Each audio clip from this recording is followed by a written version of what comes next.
Hi, Nick. It's so nice to have you on the show. How are you doing today? Hey Elijah, I'm doing good, man. How are you?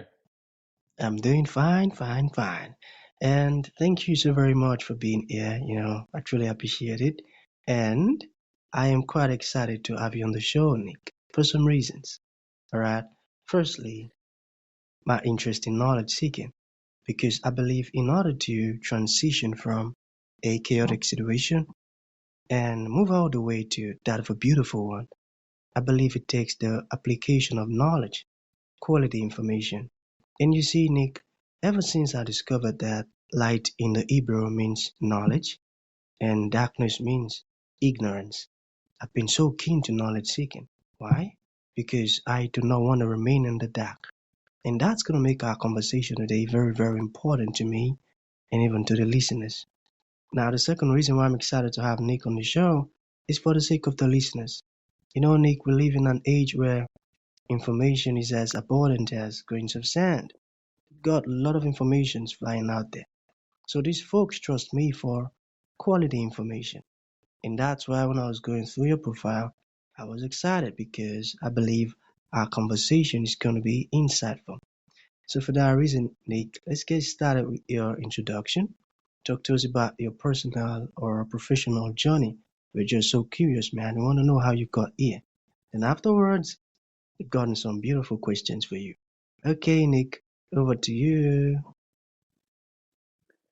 Sure, Elijah. Thanks again for having me. And yeah, I'll just give a little background on myself for your audience. I'm 37. I'm in Naples, Florida, USA, and I'm an inventor and I'm a patent holder on my original creation, CordBrick, which is a weighted cord holder, and it's really simple. It's a tiny little brick, and it does what a lot of bricks do. It's sturdy and it's heavy, but this is different. It's designed for phone cords, so it's designed just to go on your nightstand or on your desk, wherever you charge small battery-powered devices like phones, AirPods, watches, and similar, and just keep the cords right there, keep them all together, keep them organized, keep them from falling off your surface, keep them from junking up your space, and just give you that clean, neat environment to help you stay focused on what's important, your work, and your regular life, not silly problems like falling cords or tangled cords. And so we were able to get a patent on this product. Just to step back a little bit, I come from a great family, but I was a little misguided in my younger years, and I became an alcoholic. And so I've been sober from alcohol now for over 7.5 years. And part of that journey has been a truth seeking journey, as you alluded to, and trying to figure out what is true and what is false, because I also didn't want to stay in the dark. I felt like I was in the dark. I wanted to walk towards the light, and that's what I've been doing. And just trying to critically make truth-based decisions on my business, and every aspect of it has been just, that if I wasn't able to do that, I don't think I would have been able to find the success that I've been able to garner so far. Because in the free market and business, you can't play games. You have to, see what really is working, what's really resonating with people. If people really are finding your product as a true good solution to their actual problem, and if I've learned that if you make a good quality product, have it actually address real problems that the consumer is focused on, and you protect it properly with intellectual property, then you can grow a business. And so that's what I've been able to do here. We're in year 4 of launching CordBrick. I just came out with our second product, Desk Brick, so a little bigger, more capable version, a little heavier. But yeah, I hope to launch more products after that moving forward. But yeah, I'm happy to answer any questions you have about the thought process or what I've went through or the struggles, etc. Yeah, beautiful, beautiful. I found your journey quite insightful, and the fact that you felt that need to go after the truth.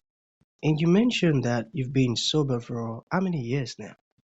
I think you mentioned Over seven, 7.5. Yeah. 7.5. That's a good one. That's a big win, man. I tell you. I love Yeah. that. I love that.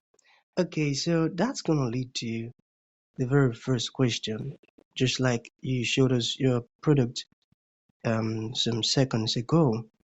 what inspired you to start CordBrick, and how did you come about the name? Can you talk to us about this stuff?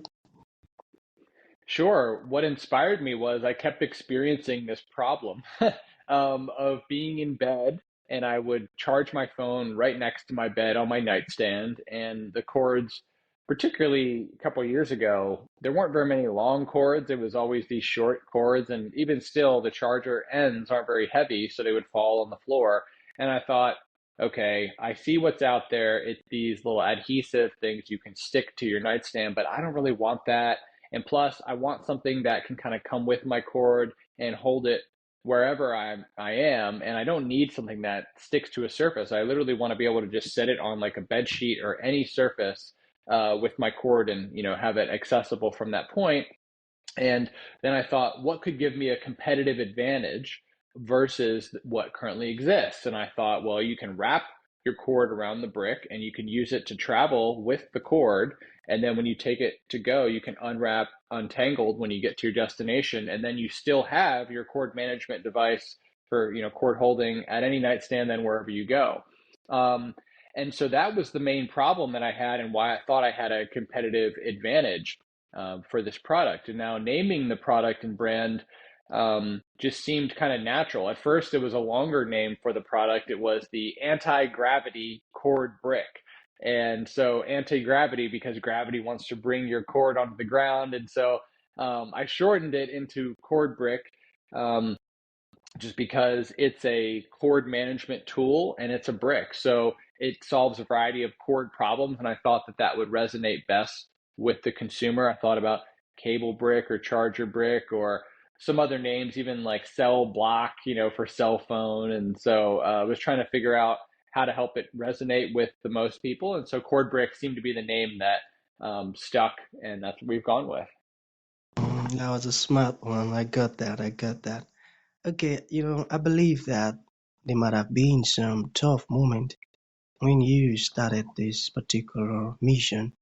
There might have been some challenges and difficult situations. So how were you able to overcome those hard times?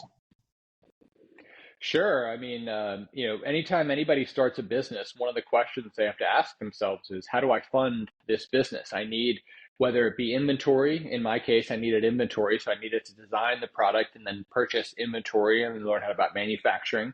Even if you're, building a podcast, you need some sort of studio, you need the microphone and camera, and you need some kind of brand and topic around your shows or what your audience is going to be getting out of your show, some sort of you need to put thought in that, and it changes over time. So that requires an investment of your time, some sort of capital investment, and then you see, okay, where do I want to go with this? What would I build?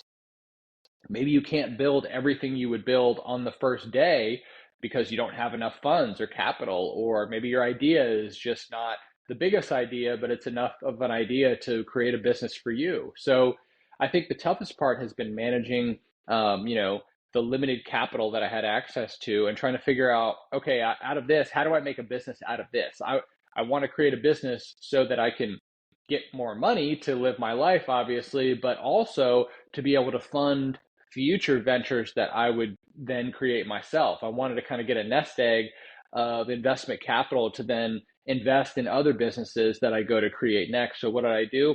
I tried to launch a business where I was pretty sure that I could find success. And I did that by creating something that was inexpensive, not extremely complicated, not very difficult to manufacture. So I was pretty sure that if I got some inventory, I would be able to sell it, and then I could improve and then prove the concept further, and then launch other subsequent products on under the same brand umbrella, and be able to achieve my ultimate goal of getting acquired and then moving on to a new business after that to create more value in some other way.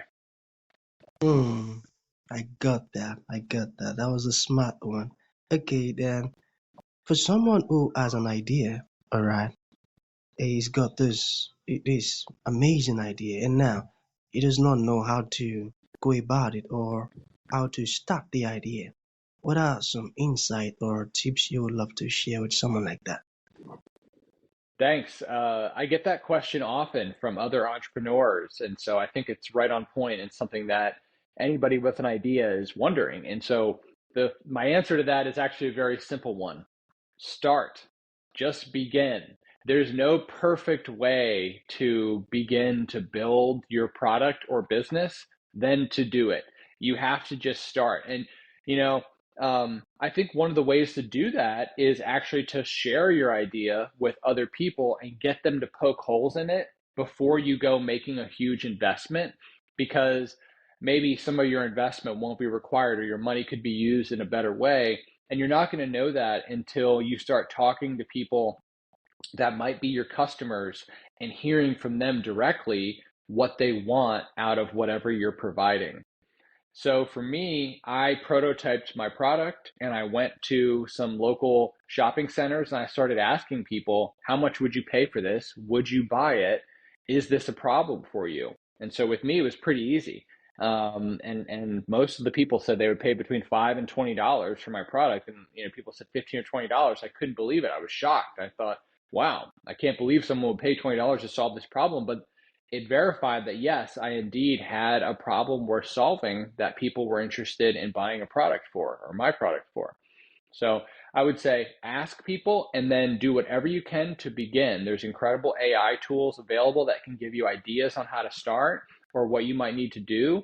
I think even if you don't end up doing the business though, you'll learn so much from just the exercise of inquiring on how to do it or trying, or you'll reach roadblocks and realize, oh, I didn't think that this would be something that would stop me, but here we are, and now I'm at a roadblock, and I need to learn this thing. I need to talk to this person. I need to find a supplier or a vendor that does this X, Y, or Z. I need to go hire someone that knows more about this topic. You're going to figure out where's the point at which I'm stuck.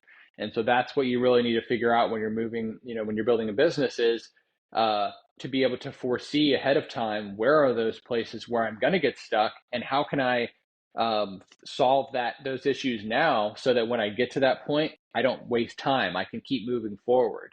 And the only way you're going to do that is by practice of failing and starting and then not being able to complete certain things.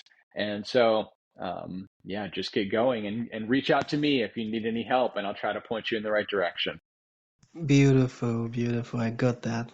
It is important to ask around, like the part you mentioned that you went to some places to ask and you were asking people how much would you pay for this, and that was a smart one. I got that. Okay, let us talk about your build something initiative. Can you talk to us about that? Yeah, in fact, I just went to the nonprofit where we donate. We're going to be donating some products. We've also donated a portion of sales to this organization that builds housing for people in recovery from alcohol or other addictions, or even just coming off the street looking to get a job and get their life back together. Um, and so I intend, because we sell bricks, I intend to build physical housing that is managed by nonprofit organizations that help these people get a job, get to Alcoholics Anonymous meetings or similar type meetings, learn a spiritual a program of recovery in their lives, and create a design for living for themselves that can get them out of their old way of doing things and into back into a productive way of doing things so they can gain some confidence and once again become a productive member of society. I was down and out. I had 3 DUIs. I was spending time in jail. I had no purpose and no direction in life, and I wasn't providing any value to the world. And now here I am 7 years later, after quite a lot of work, but having invented a product and providing something of value to the world that I feel very confident about that I have done. And now I see all these potential possibilities for where I can go and what I can do, but none of that would be possible without that first step of getting sober. And for me, I had somewhere to go that was a safe and sober place. But a lot of people, it's very expensive to get sober housing. It could be $2,500 or $3,000 US dollars per month. So that's very expensive for people when they're, oftentimes, having gone through a real financial hardship to put themselves in this situation. So if we can get more of this sober housing, we can, build something there. And then hopefully I can inspire other people to then build something themselves and share their creativity with the world as well, because I think there's a lot of inventions that just never get invented because the person doesn't do it.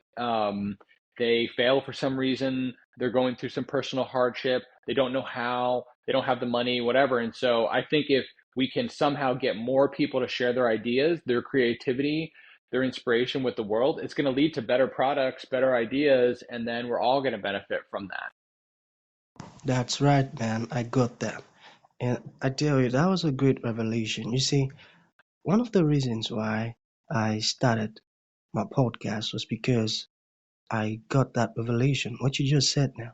I realized that there are actually some folks who are destined to make some inventions. And these folks are not doing the stuffs yet, probably because they are stuck in one terrible situation or another. Then I decided that I am going to be bringing amazing guests who will be sharing solutions to how they came out of their problems. And I believe that way they'll be able to get some enlightenment and light to come out of the darkness just stuck there. So I love what you said, Nick. That was a great one. I got that. And your story is quite inspiring. And I tell you, your words are filled with so many incredible stuffs. Thank you so very much, Nick. Okay, so to bring this to an end, what would you like to leave the audience with, like a final thought? And to those ones who would like to reach out to you, learn more about what you're doing, you said so many amazing stuffs and it resonated with them and they would love to learn more. How can that be possible? So the thing I would leave your audience with, especially given what you just said, was that I don't believe that people don't have any regrets in their life. I think everyone should have regrets and does have regrets. And if you think you don't have regrets, I think you're probably not being honest with yourself. So what I would say is how look at what your regrets are, and then see, think, how could I prevent myself from having these same regrets or similar ones that other people say they have at the end of my life. And if you want to prevent yourself from looking back and wishing you did differently and knowing that you were capable of more and not having had done it, um, what I would say is, play the tape forward, see how your life is going to go if you live it a certain way, and try to envision how your life might go if you chose to do your best, to learn every single day. The number one thing that I would say is a surprise to me as an entrepreneur is how much learning is required. I'm learning every single day. I'm constantly building my skills, having to challenge myself with a new um, opportunity that I need to take on somehow that I don't know something about. So I need to go find an expert. I need to figure out how to solve a problem. And the earlier you start, the more time in the rest of your life you have to then apply the solutions that you learned to other problems that you have. And so you're going to learn a lot in business just by starting it or by creating a business or company that's going to apply to so many other facets of your life, and it's going to lead to incredible happiness. And so that's one of the reasons I want to inspire people to build something themselves, is so that they can apply all that learning that they got from the process of building something into the rest of their life, and hopefully it can benefit not only themselves but all the people closely around them, and then they can go inspire other people to do the same, and we've got a nice ripple effect and everybody benefits. So Exactly, exactly. I got that. So that's gonna be the end of the show, Nick. Thank you for coming and thank you for sharing this amazing stuff with us, man. It means a whole lot. Thank you, man. thanks, Elijah.